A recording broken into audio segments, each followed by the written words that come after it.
Sir, बोला. एक प्रश्न होता. काय?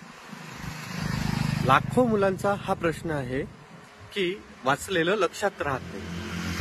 वाचलेलं लक्षात राहत नाही हा प्रश्न मलाही पडायचा. परंतु जेव्हा मी सराव केला, काय होतं माहित आहे का, की जेव्हा आपण एखादी गोष्ट वाचतो आणि एकदा वाचतो, ती गोष्ट कधीच लक्षात राहत नाही. मुलं अभ्यास करतात, परंतु अभ्यासाचं रिव्हिजन होत नाही. एक उदाहरण देतो. मला बालवाडीमध्ये माझे मित्र कोण होते हे मला आजही आठवते. का? कारण मी त्या मुलांच्या संपर्कात आहे.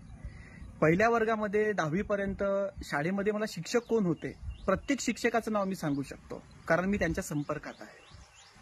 कॉलेजमध्ये असताना किंवा आता या सोशल समाजामध्ये मी जगत असताना कोणाला मी भेटतो, कुठे जातो, काय जातो, जे लोक माझ्या संपर्कात आहेत त्यांना मी ओळखतो. तसं अभ्यासाच्या बाबतीत असतं. तुम्हाला त्या अभ्यासासोबत, त्या विषयासोबत, त्या मुद्द्यांसोबत, त्या प्रश्नांसोबत, त्या उत्तरांच्या संपर्कात राहावं लागेल. म्हणजे सराव करावा लागेल, त्याची तुम्हाला उजळणी करावी लागेल, तरच तुमचा अभ्यास होईल. आणि सतत जेव्हा आपण रिव्हिजन करू, सतत आपण सराव करू, सतत त्या पुस्तकांना भेटत जाऊ ना, तर तो अभ्यास सुद्धा तुमचा लक्षात राहील. Thank you sir.